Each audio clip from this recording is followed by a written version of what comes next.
Hello, everyone, and welcome to the Center for Folklife and Cultural Heritage Behind the Scenes session. We are Marjorie Hunt and Betty Belenis. I'm Betty Belenis, and we're curators and education specialists at the Smithsonian Center for Folklife and Cultural Heritage.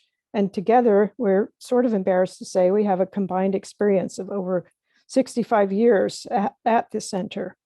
Marjorie, would you like to say hi? Yes, hi everyone, and so glad you could join us for this session. We're delighted you're with us. And as Betty said, we not only have 65 years of experience at the center, but we're also folklorists by training. So we bring a folklorist perspective to our work. And we want to just say thank you to our intern, Ivy Klein, who's in the background. She's going to be moderating the questions, and we hope you have a lot of questions. So welcome again to our center. We wanted to call this Behind the Scenes because our centers actually doesn't have a public our actual office is not open to the public. So you're going to find out about some things that you wouldn't see otherwise. We're one of 9 research centers at the Smithsonian, and our offices are actually located at the Capitol Gallery office building. You're going to hear today about some of our major activities and programs. Smithsonian Magazine, which is on our website, Smithsonian Folklife Festival, Folkways Recordings, Cultural Sustainability Projects, and Ralph Rinzler Archive. And we're going to have an exciting preview of a new resource from Smithsonian Folkways a little bit later here. Throughout, we are putting our websites in here. You don't have to dash them down. We can put them in the chat. Ivy can put them in the chat. But this is our main one, which will get you to everything we're talking about here. So what are the objectives for our session? We'd like you to learn what our Center for Folklife and Cultural Heritage is and what we do, learn about folklorist methods for documenting community traditions and oral history, and how you can apply them to classroom projects, and explore behind the scenes virtually through an exploration of our web resources. And also, as I said, get a sneak peek of a new Learning Pathways resource from Folkways. And first, we wanted to tell you about the mission and methodology of the center. And the center's main mission is to promote greater understanding and sustainability of cultural heritage across the United States and around the world through research, education, and community engagement. And one of the main ways we go about our work is by engaging with communities and conducting collaborative fieldwork and ethnographic research. We work with community members. We go into communities and we learn through listening. We talk with folks. We document their traditions, and we really see community members as our teachers in terms of their culture and tradition and ways of knowing. And then we seek to bring these diverse voices to the fore through a wide variety of public programs, projects, and educational offerings. And one of the ways we do this online is through Folklife Magazine. And this is prominent on our website at folklife.si.edu. There's a great range of online articles that are written by staff, interns, fellows, and guest experts. But one of the main things we wanted to point out is it's such a rich resource because it features first-person voices, and it's multimedia with lots of photographs, often video.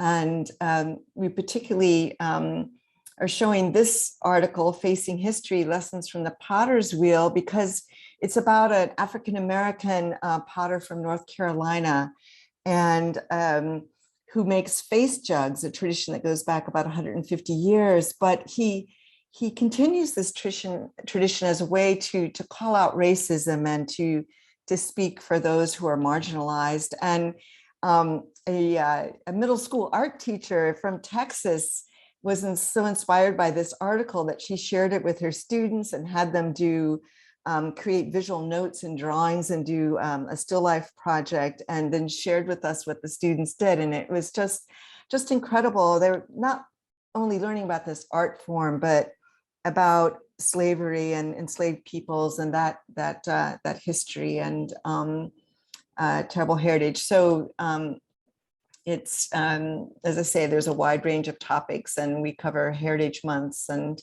so a really rich resource for you to explore here.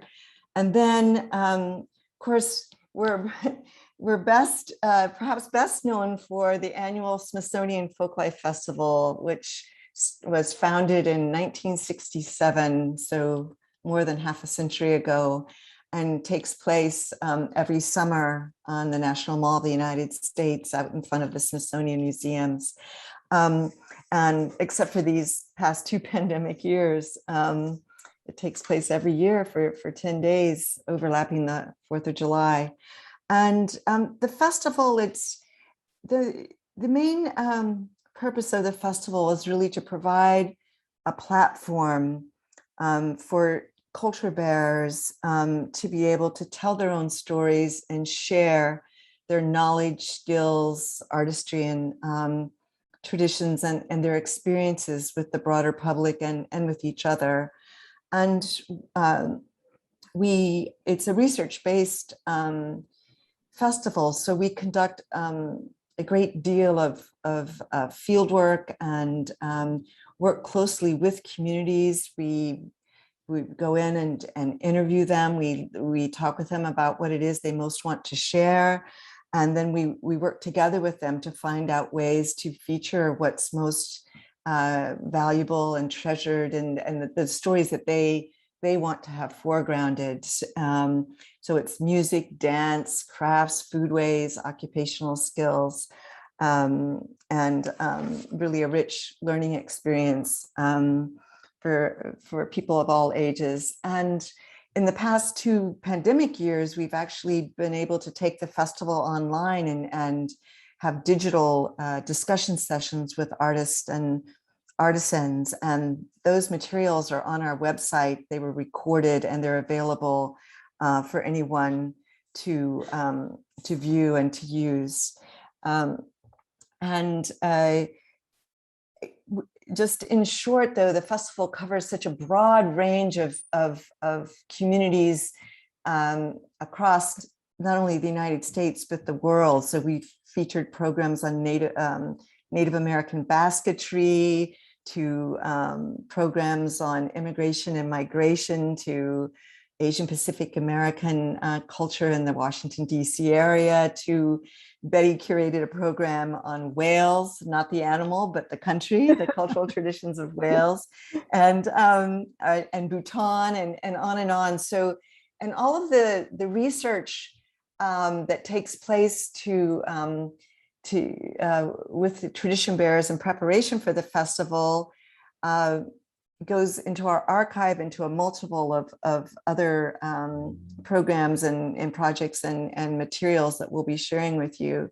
And not only the research leading up to the festival, but all of the sessions on stages are recorded and documented and photographed. So there's a wealth of very rich primary resource material stemming from the festival. We do welcome teachers, local teachers, and teachers that want to make the trip to Washington, D.C. And we've engaged teachers in a lot of different ways, but you can also follow along the festival on our website if you can't get to it in person. Yeah, and you can see when you go to the festival site that you can get to all of the past programs, all of the rich supporting materials that are there. And just in closing, it's really the goal is to build bridges of cultural understanding and respect among different cultural and regional groups around the nation and the world.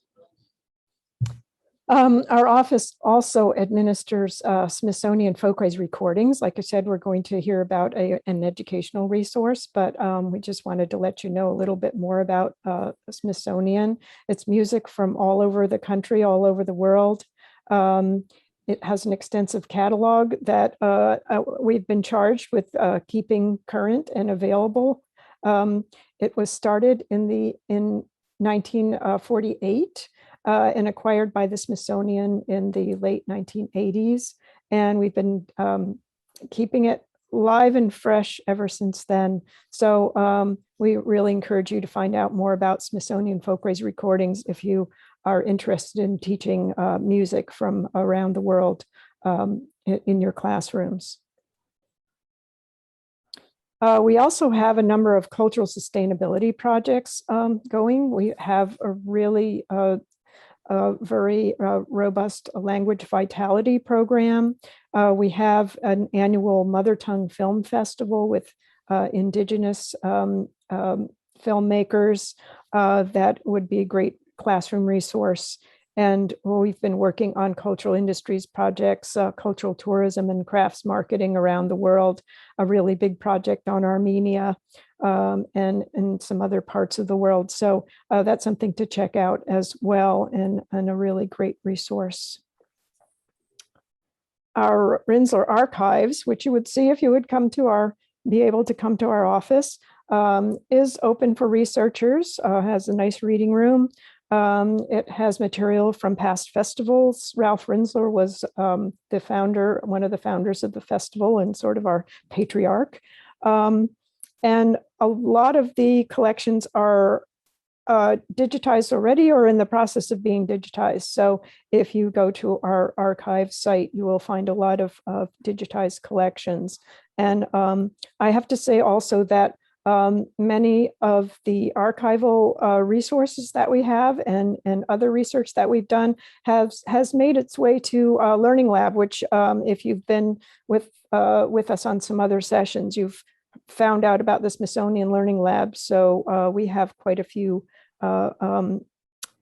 archival as well as festival research and other collections on Learning Lab to discover. And so, as we mentioned, all of the, the projects and programs that we do, we're very committed to educational outreach, and we've pulled together our educational offerings in one spot on our website. You can see the link there. And all sorts of multimedia materials, drawing from past festivals and other projects, online exhibitions, film and publication resources. And I just want to take a few moments to go into depth with about just a few of these. So one that I think has proven to be very useful for teachers and students in the classroom is our Folklife and Oral History Interviewing Guide. And this is our most downloaded resource, and several years running, it's had about 50,000 downloads a year. I recommend when going to the very nicely designed PDF of the guide, but the guide is intended to inspire students, anyone really, but students especially, to turn to members of their own families and local communities as rich sources of stories, memories, tradition, and experiences. So we, to turn to them as primary resources and very powerful and rich resources of information. And so the guide is full of tips for how to go about conducting oral history interviews, with parents, grandparents, or neighbors, even classmates on the playground. It goes into everything from how to go about setting up an interview with someone, to questions that you might ask, to how to record the interviews with audio or through note-taking, photographs, and even video.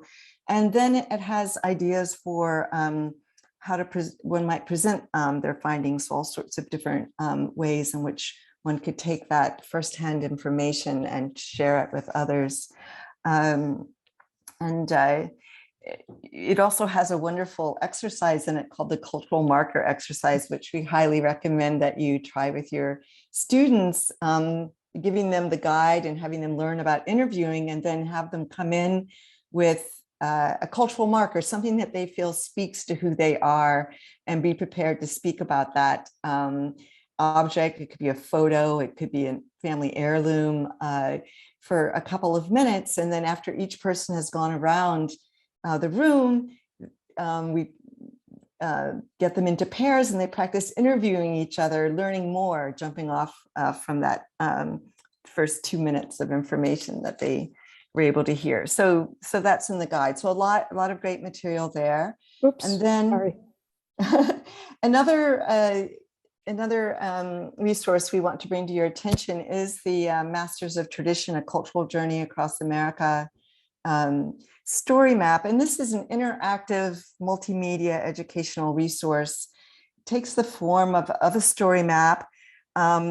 Its main goal is so that students can discover the rich diversity of cultures and artistic traditions that enliven our nation. And they can do so by clicking on any of the red dots on the map, or through the navigation bar on the right. But it features traditional artists from every region of the country and every cultural group that you could imagine, from African-American blues musicians and quilters to Irish-American fiddlers to an Iraqi-American recent refugee who was the world-class oud player in his country before having to flee. And we're so enriched to have his artistry and skill and knowledge here with us in the United States. So it really paints a portrait of America's diverse cultural heritage, and can be a great jumping off point for exploring this. And we're very proud that this resource was awarded 2020 Best Digital Tool for Teaching and Learning recognition by the American Association of School Librarians. So that's available on our website at the link there. And I think you and your students will find it a source of inspiration, and I think a launching pad for projects that you can do together in the classroom, exploring the multitude of stories that make up the American experience. So I wanted to tell you about briefly about a few other projects that we've done that have involved young people and are still available on our site to tap into. One was done by our colleague Diana and Jai. It's called the Will to Adorn Project, and this is a link to it. It was both a festival program as well as an extensive youth project where both high school students, some middle school students, high school students, and college classes went out and they first learned how to interview people and document people in their communities around the theme of adornment and dress in the African American community. And then they became part of the festival planning and showing off their work.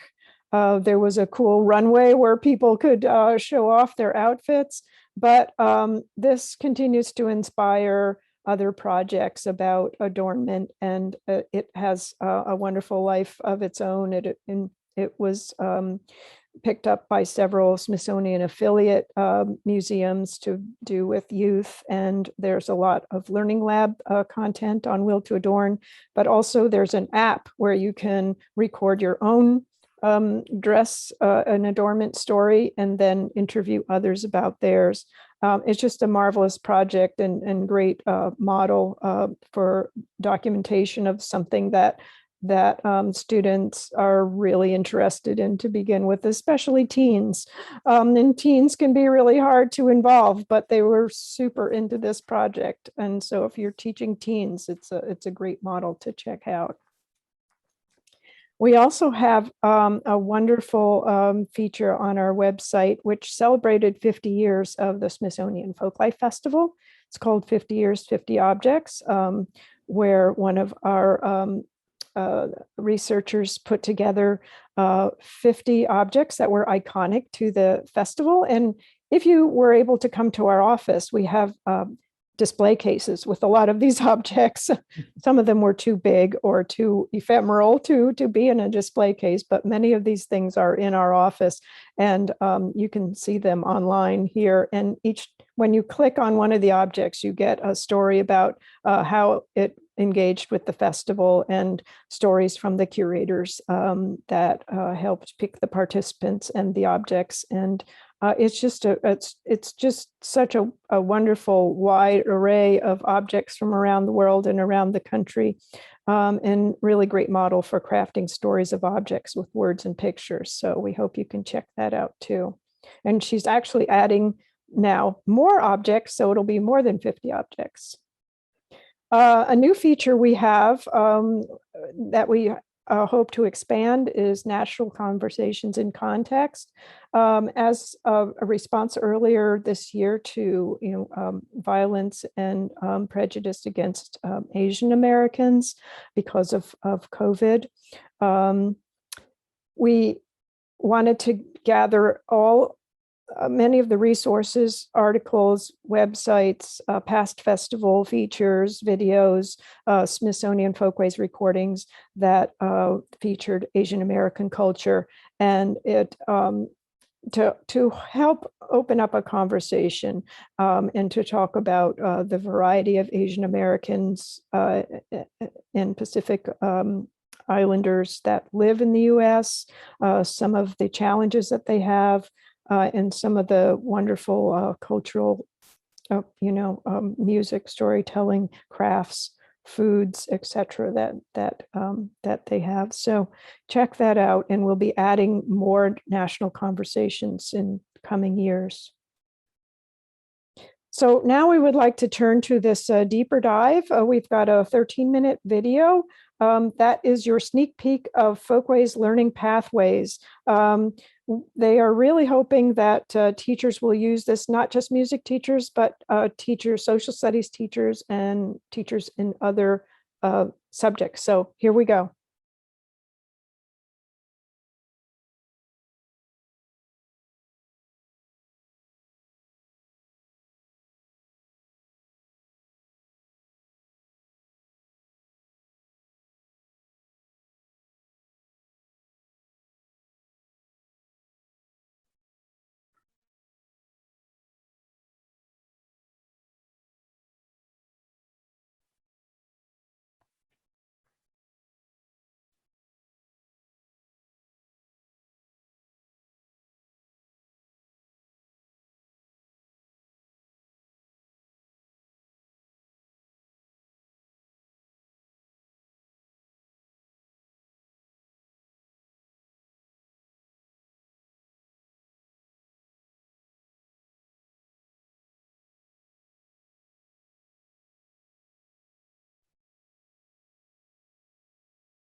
educational experience.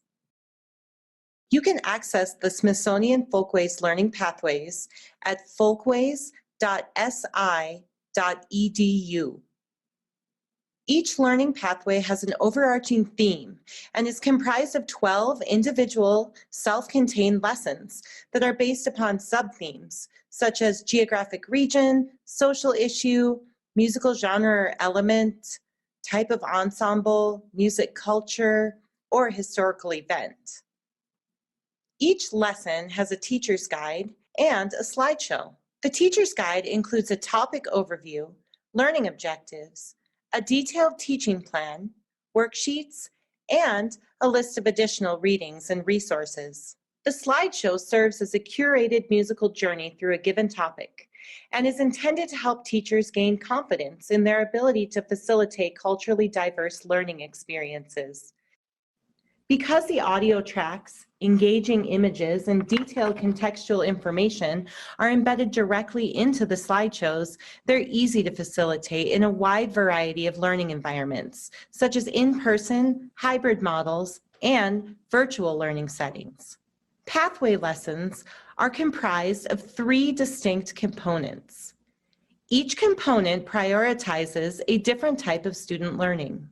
Look for these icons so you can customize lessons to meet the needs of your students and your teaching circumstances. As a K through 8th grade music teacher, I want to introduce my students to music from different cultural settings.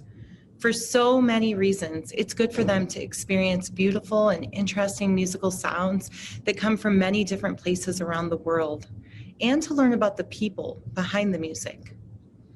But I often feel like I just don't have enough time to put in the personal research it would take to teach about music that is unfamiliar to me in a sensitive way.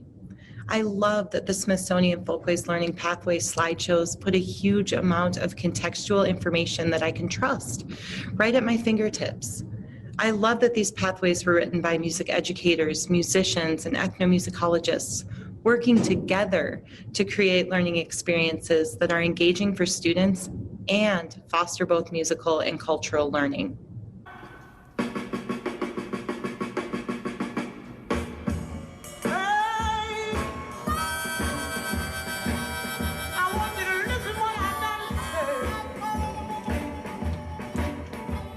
She said music, he said sad music. Sean. Really, what isn't the blues? It's got so many instruments, has so many different varieties.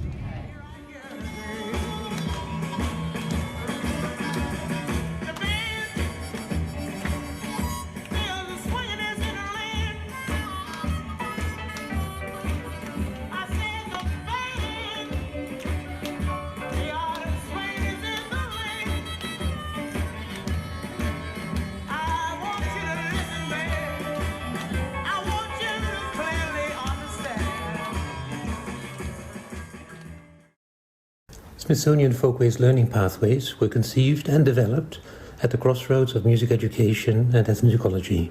Each learning pathway was written by a team of ethnomusicologists, musicians, and music educators, and thoroughly vetted by members of the Society for Ethnomusicology and the National Association for Music Education.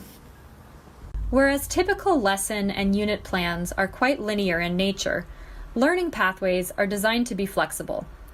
Although there is a suggested path that logically guides teachers and students from one learning experience to the next, each lesson in a pathway is designed to be self-contained. Along the way, there are also many suggestions for rerouting, taking the scenic route, and even taking an off-ramp to a different learning pathway altogether.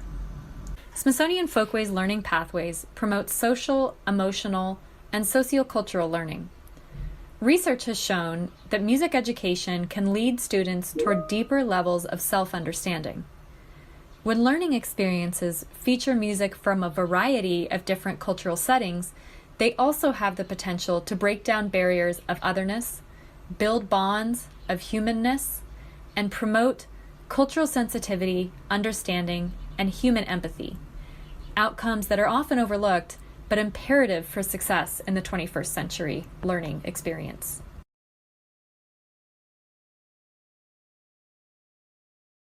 and 7th grade social studies at the UW Lab School in Laramie, Wyoming. I used the Smithsonian Folkways curriculum in the past school year to teach a unit on the U.S. southern border, and the driving question was, what does it mean to be an American? I was looking for culturally relevant and historically significant resources to use with the kids that they would, didn't think was boring. And I find that music is the way to introduce kind of hard topics to talk about, controversial topics. It's just a song somebody wrote, and we look at why they wrote it, what the lyrics were, and why they felt that way. So I really think it helps build empathy and helps us have discussions around common American values, which I thought was what was probably the most powerful part of it for me in my classroom.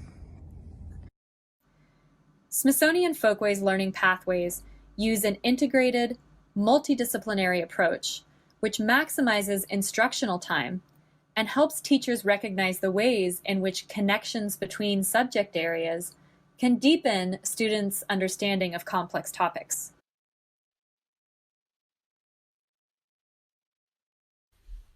The general music classroom is an ideal environment for implementing the Smithsonian Folkways Learning Pathways.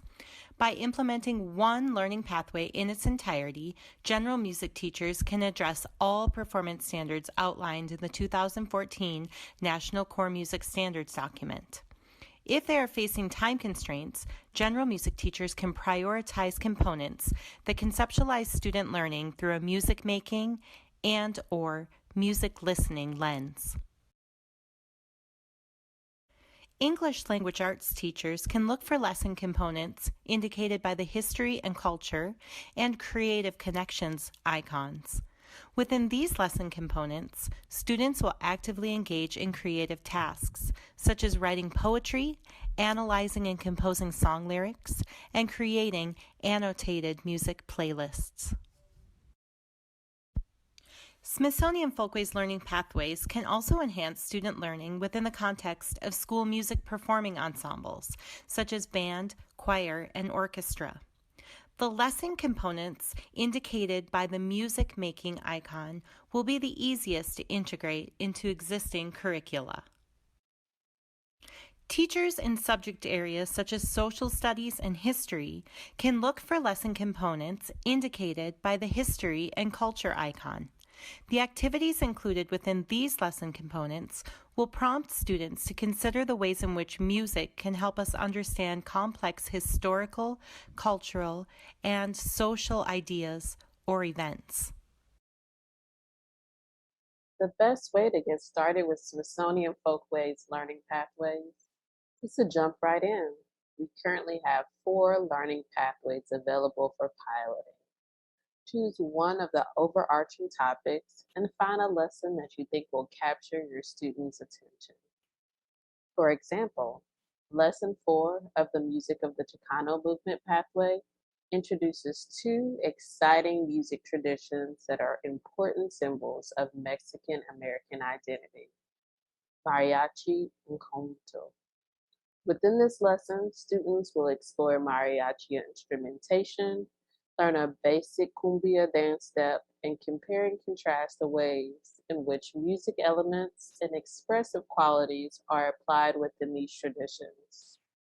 The last slide in each lesson will prompt you to choose your next destination. You can continue to the next lesson in the Music of the Chicano Movement pathway, or try something new, perhaps exploring instrumentation in another tradition. Lesson 6 of the Women in the Blues pathway is all about how the blues changed when people began to migrate from the country to the city. Within this lesson, students will consider how migration affects music, listen to differences between acoustic and electric blues styles, and perform the song I'm Feelin' All Right, as recorded by Big Mama Thornton. Lesson 2 of the Cajun and Zydeco pathway also focuses on the impact of migration on music. Within this lesson, students will learn about the people behind this music and how they ended up in Southwest Louisiana, making music together. After learning about some of the song styles that influenced the creation of Cajun and Zydeco, Students will apply this new knowledge by creating their own unique arrangement of a familiar tune.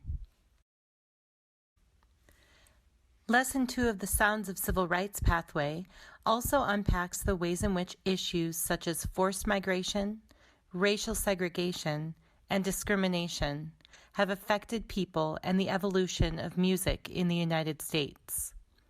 Throughout this lesson, students will consider how people have historically used music to confront and combat issues of injustice. The primary goal of the Smithsonian Folkways Learning Pathways project is to provide targeted, high-quality educational materials at no cost to as many of the 80 million learners enrolled across all levels of formal education in the United States, specifically focusing on the 25 million students enrolled in Title I schools and in other under-resourced educational environments. The themes represented by the Smithsonian Folkways Learning Pathways celebrate the cultural and ethnic diversity of the United States. We believe these multidisciplinary curricular resources represent an important step towards ensuring all students recognize themselves as musicians and their culture as an integral part of the American story. We are currently in the process of uploading all of the lessons in the Music of the Chicano Movement pathway to our website, and we anticipate they will be ready for streaming very soon. In the meantime, we invite you to ask questions and sign up to pilot lessons before they are released to the public by emailing us at folkwayseducation@si.edu.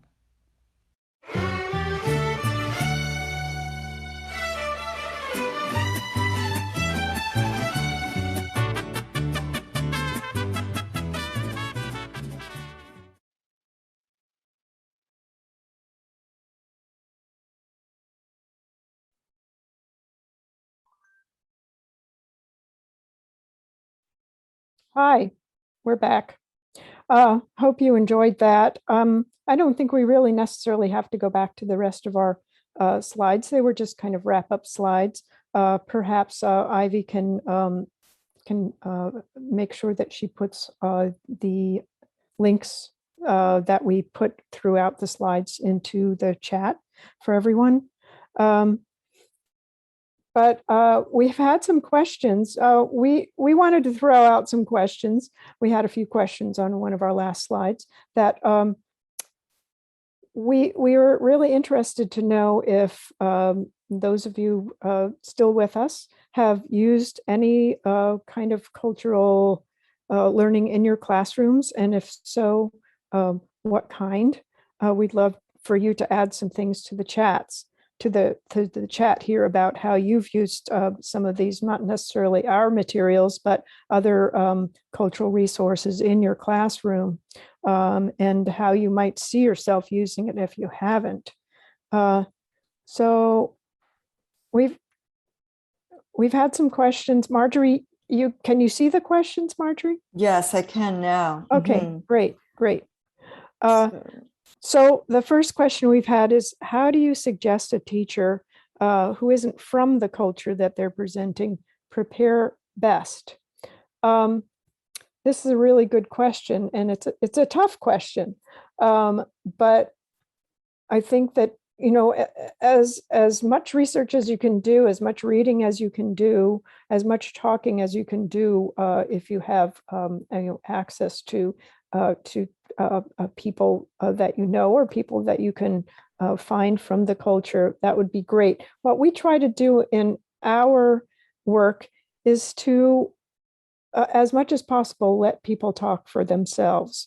And I mean, that would be ideal to bring someone into the classroom, but if you can't do that for many reasons, you know, videos, some of the other materials we've been talking about, music, you know, letting the voices be heard. In other words, Marjorie, what would you say about that? Well, just to jump off on some of the points you made, if it's if you have the kind of classroom community where there may be parents or other members of the community who are part of this culture, they could be invited in as resources to share. We have quite a few colleagues who've done that very successfully in the classroom, where students research their own culture, and then parents come in and they bring their foodways and other traditions to share. But it's definitely a process of trying to find out as much as you can, and where possible. I was just working with some Native American basket makers from Maine, and talking with them about how they've been able to cope during the pandemic. And for me, it was very much a process of interviewing them and listening and learning and taking their cue. So it was a lot of telephoning and Zoom sessions to, as I say, sort of learn through listening. But sometimes that's not always possible. And as Betty said, just being able to get as much background research as you can. And I think that the Center for Folklife and Cultural Heritage, we have quite a lot of material for you, so that if you were interested, for example, in teaching about the Chicano movement, or say Puerto Rican culture and tradition in the United States, we have a wealth of information about that, and pretty much across the board. You can find information, and really the first person voices from the people themselves speaking. I think that's one of our greatest strengths, is that we put people forward, and you're hearing from them. Yeah, I think that's the best advice we can give. We have a question that I'm not sure we can answer, but perhaps some of the teachers in the audience can actually answer this better than us. What is the present status of interdisciplinary learning in K through 12 school systems nationally and leading up to college? That's a really good question. We are not education researchers or theorists, so we're not exactly sure. But we like to think that the resources that we have are, adaptable to, trying to keep an eye, and I know that you, everyone who's a classroom teacher has experience, what is the latest research in education and the standards, and, all of the things that you have to keep up on, and then they change it. You think you have a bead on teaching reading and the latest research, and then they decide to change things. So we know things are constantly changing, but I believe our material is very adaptable to a lot of different changes. Marjorie, you have anything to say about that? No, but maybe while we're waiting for, if someone has the information about that and can put it in the chat. But I see another question, Betty, which we can answer. And the question is, I love the idea of having students conduct oral histories. Are there good examples that are kid-friendly to use as a model for them? And absolutely. There's so many examples. Again, I point you in the direction of our interviewing guide, which is very kid-friendly, I'd say from grade 5 through 12.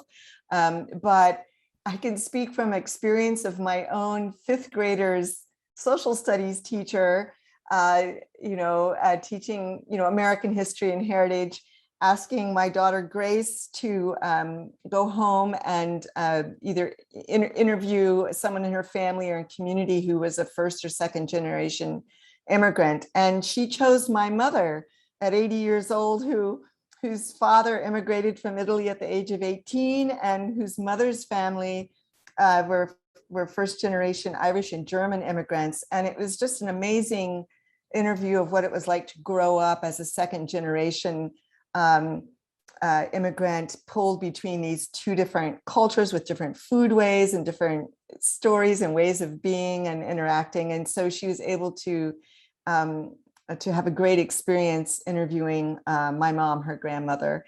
But, you know, there've been projects here in Washington, D.C., where students have gone out and interviewed parents, neighbors, grandparents about what it was like during the civil rights movement here in Washington, D.C., and everything from the speeches at the Lincoln Memorial and the marches to the riots. And so they were able to get firsthand information. And really what you're doing here is using the folklorist methods of going out and interviewing and documenting, and then being able to present either, you know, in written form or through a small exhibition, or you know, a photo album with quotes, what you've been able to discover and learn.